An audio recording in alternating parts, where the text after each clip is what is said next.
Ready when you are, Ace.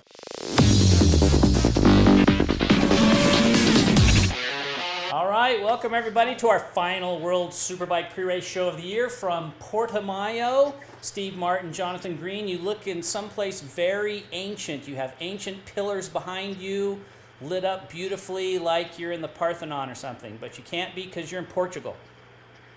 Yes, that's right. It's early evening here in just outside Portimao, in fact. And yeah, the sun's just gone down. It's a nice sunset, and we're in a nice little resorty kind of place. It's a little bit cold now. It's getting a bit cooler, but we have got the right imbibation again. Of course, port from Portugal, and we'll give that a go. But it is excellent, and we've got some cheese and biscuits.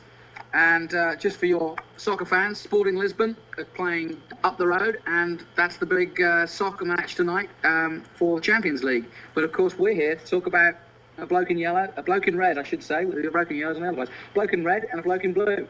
Exactly, and it's all going to come down to this weekend. And you know, Jonathan keeps on trying to pump me to get me to say who's going to win out of those two, the championship. And I've made my mind up. I've thought about it over the last couple of weeks, and I'm going for Ben Spies. Not because this is an American show, but because I really believe that he's got what it takes to do it here. But not only that, I think the Yamaha has got what it takes to do it at this circuit. Well, I have to say, I would be so excited if Ben does it, but history has to favour Haga, surely. And so does the points at the moment. And surely, the fact that he's got support from Fabrizio, in my opinion, is huge at this stage. He's got a 10-point lead. He's got Fabrizio, who literally has said in the press, certainly in the Italian press, that he will do anything he can to support Haga.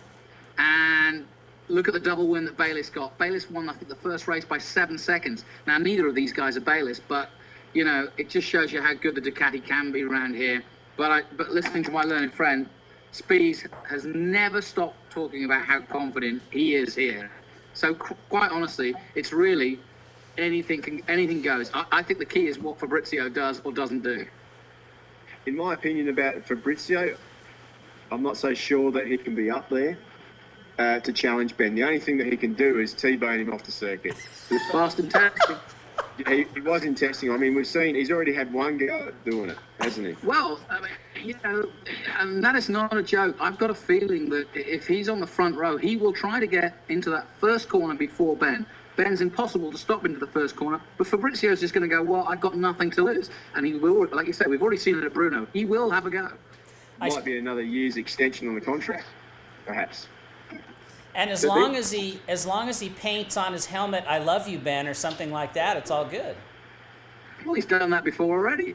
No, he didn't do that. He put the Skittles on there, didn't he? Oh, he put the Skittles on. He celebrated by putting a Skittle on, like, bang, I got number 19. Down. Yeah, several other numbers. Mm. Well, it was a year ago that Ben Spies came out of the gates like a shot out of a gun and just surprised the whole world at the Portimao test, and suddenly it was, oh my gosh, this kid could be for real. Who knew that? Because the AMA Championship is such a bunch of little kiddies. Yeah, and like I said, we've been saying it all season long. I think you guys in the AMA knew how good he was going to be, and when we finally started talking to people like Schwantz and Russell and, you know, those other people that have been around for a long time, they knew what he had. But he did, and you tell me, but he took me certainly by surprise, and I think most of the journalists involved in World Superbikes and MotoGP.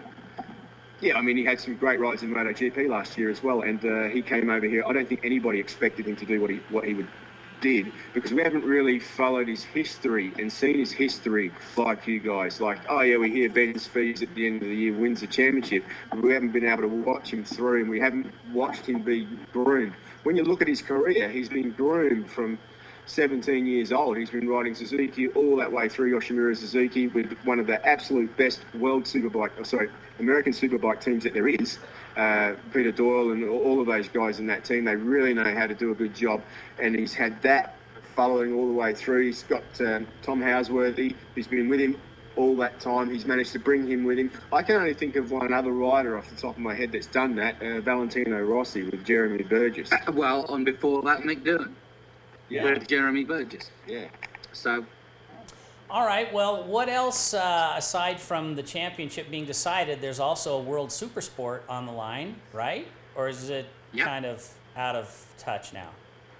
It's 19 points. Basically, Cal Crutchlow has to finish in the top, well, anywhere roughly around the top 10. So it's really, given what he's been doing all season, unless he throws it down on the warm-up lap, which he's capable of doing,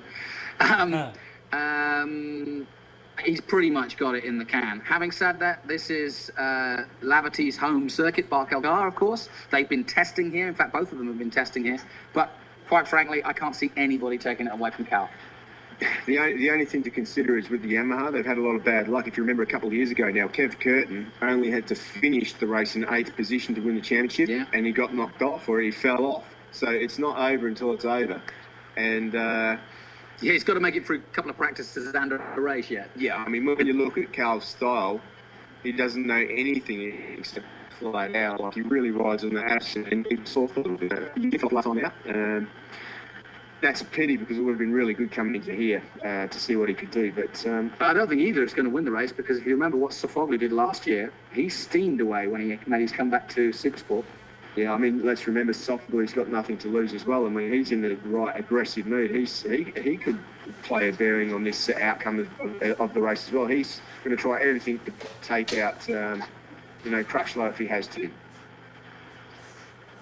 Silly season in full swing still. I saw that Sykes and Vermeulen will be at Kawasaki. Yep, lean, mean and green, it looks like. Obviously, Sykes has ridden for Paul Bird before. Vermeulen obviously is going to be very hungry to do something because he's done nothing.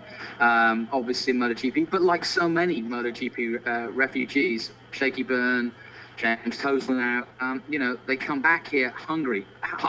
Go further back, Haga.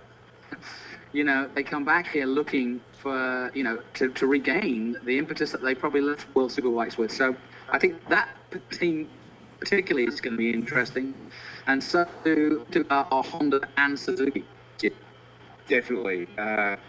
Especially with Merckx swapping teams like that. And Jonathan and me were having a discussion as to why that happened. And yeah, it seems suspicious to me. 1 minute he's not fit enough to ride the All-Star Suzuki, and then the next he's signed by Honda to replace Checo. In my mind, Suzuki needs some riders that can win. This year they haven't really had anybody since Neukirchner that could challenge for a podium, nevertheless a win. So the way that they've looked at the championship for next year is, yes, they've got the Kageyama's going back to the British Superbike. Then you've got Haslam coming in. He could win, but he hasn't won a race yet. Neukirchner, who was their strong guy, is out with injury, and he could come back strong, or he could injure himself. So he's a question mark. So they've got question marks there. And one of those question marks, Neukirchner, is a really big question mark because we don't even know if he's fit enough to race. Tenkata, on the other hand, they've got Johnny Ray, who's a winner already. So with Max Neukirchner going there, it's a win-win situation. They've already got one winner, so they're up there. And Neukirchner, if he wins, that means they've got winners. If he doesn't win, it doesn't matter. Right. Okay. So are all the place settings filled now for World Superbike next year?